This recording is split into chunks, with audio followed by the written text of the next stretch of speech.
welcome Bronco Country to the Time to Ride halftime show with me, your host Joe Pro, and Keith Brugman. Hey, how are you all doing? A very boring first half.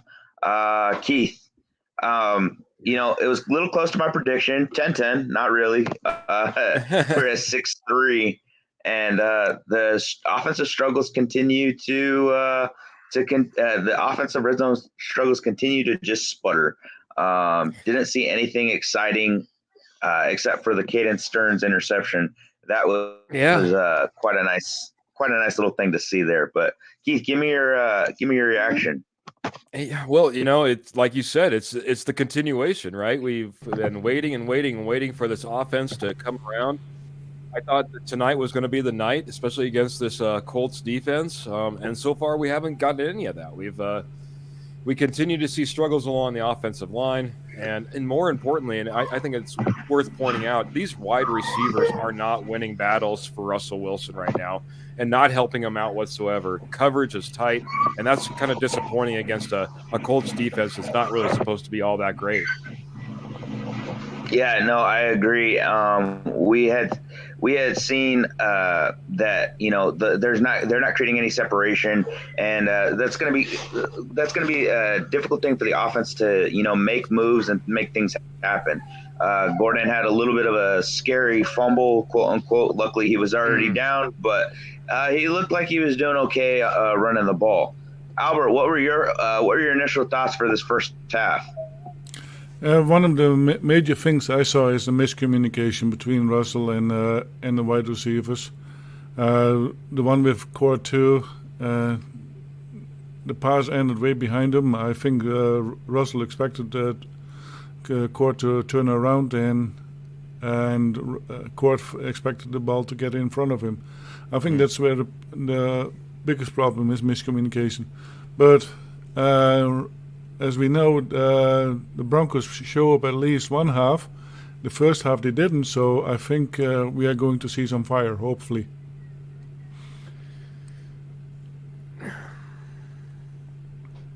What do you think? There we go. Sorry, I'm trying to manage the thing over here. One thing. Go ahead, Keith. No, I was just going to say one of the things that just absolutely frustrates me is something that I think Jody is pointing out here. JJ with the drops. Right at the halftime, we saw, we dang near saw Washington put it on the ground. That would have been devastating to drop that right at the, with moments to go in the second half. They would have the ability to go for the field goal and tie it all up right there. I mean, if I'm going into next week, and Jody's been big on this, we need to start seeing some accountability on this coaching staff. These guys need to start. I mean, it's got to be hands all week.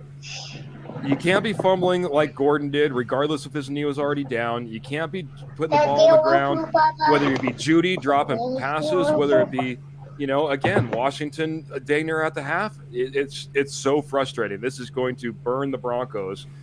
If not tonight, certainly in the future. Yeah, do you think it comes down to a matter of coaching at this point? Because it's not just one player. I mean, these are professional athletes. At this point, you would think that they would know that they got to keep two hands on this ball if they're not being able to prevent it from going to the ground. A scary thing, like you said, with Washington almost putting it on the ball or putting the ball on the ground there at the end. Thankfully, we had somebody go in and recover the ball. But this is starting to become a team issue and not even just Gordon. Yeah, and that's why I think it goes back to the coaching, because quite honestly, if you're having these mistakes on your team, then you have to, as a coach, get involved and change the narrative. I mean, it's got to change at some point. I don't care if Gordon's had issues in the past. What I'm seeing from Judy, what I'm seeing from some of these other guys, unless we're just going to write these guys off as not being able to hold on to the ball, not being able to catch the ball and move on, I don't think that's the case. I think it comes down to some of the coaching. And if it wasn't, if we had no other issues from this coaching staff, I feel I might be wrong, but I feel I'm right. Yeah, Albert, what is your take on that? They're all new. The entire coaching staff is new. Hackett is a new head coach, and they all need to get their groove. The Emperors have to get their groove. Let's call it that way. And right now, they're all like we said. We have not played any of the first starters in the preseason. I can see why, but I think that is what is hurting us right now. And Keith brought it up in one of the first sessions, and I thought it was okay, but now I see it is hurting us. And I think the play calling is less predictable. It is better than last week. We see a little bit more variation. I think that is great. Even Albert O caught a ball. So so there was a little surprise. And I didn't know who that tight end was. I thought it was Saubert, but no, it was Albert O all of a sudden. So they are making changes, and I see improvement. And right now the Colts, the defense is pretty dang good. So that is also against them.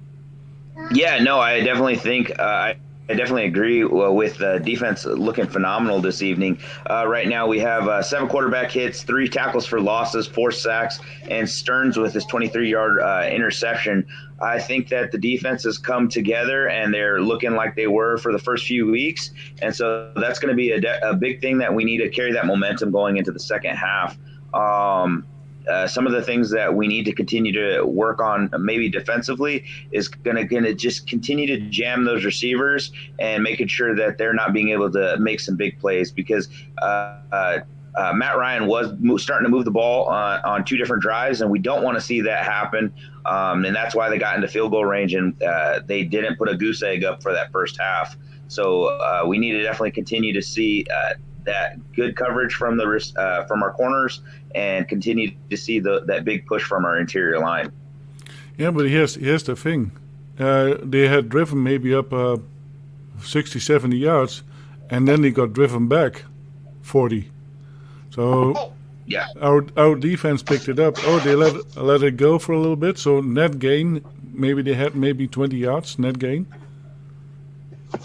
Yeah. I mean, go ahead, Keith. I was going to say, I agree. This defense has been outstanding, and obviously, what a fantastic turn at the very end of the game, or end of the half, in order to get those penalties and get those sacks and push them back to a field goal range where it looked like they were driving for a touchdown. But that's exactly it. This defense might have to win this game tonight. I think that's where we're at. And unfortunately, it seems like this offense continues to play to whatever defense is on the field. If we need to put up a few more points because we're playing the Raiders and come close, we can put up 23. But we're going to be in these 10 to 11 games. We're going to be in this 6-3 halftime lead. It seems like this offense doesn't kick it into gear until they absolutely need to, and sometimes it's just going to be too late. So I think for me, it's going to be up to the defense. I was way off on my 30-point prediction. I don't see that coming anywhere close. Oh, yeah. Miracles have happened, Keith. Miracles have happened. Very good. Very good. We're going to need to look for a little mile-high magic to hit that 30-point mark this evening. So, but I want to say thank you and welcome to all the fans that are coming in and out, leaving comments. So we really appreciate it. Make sure you like, share, and subscribe to the Rocky Mountain Sports Network. We have a great group of guys on here that want to talk Denver Broncos football to you all. So send us your questions in and let us know what you're all thinking from this first half. We want to hear what you all have to say. Kenny has a good idea. We need to run the ball more. I think that's. I think that is. How many touches do we have had as running backs? 10, 11? That's about it, isn't it? Yeah, I think we're sitting at around the 10 carry mark is what I'm looking at. So I think, and we have thrown the ball roughly close to 20 times now. Yeah, I mean, very, very short drives. That was unfortunate. We're seeing way too much of Waitman out there on the field again tonight. So we need to get the ball moving and going. Yep. Yeah. Go ahead, Joe. I was going to say, Keith, what do you think our keys to winning the second half are going to be? Well, I'm hoping it's like the first few games that we saw, from Coach Hackett and this I guess this team. We went in and we made second half adjustments. I go back to Seattle. I go back to Houston. Those second half games or the second half in both those games were much, much better for this offense. So we need to go in. We need to make those adjustments. We need to continue to be innovative, not predictable. Seems like we're a lot of run on first down type of situations. Maybe mix that up just a little bit. And then once again, try to get other targets involved and hold on to the ball for crying out loud. Defense, keep doing what you're doing, man. It's looking fantastic out there, even when there's a few offensive plays that seem to go in the favor of the Colts.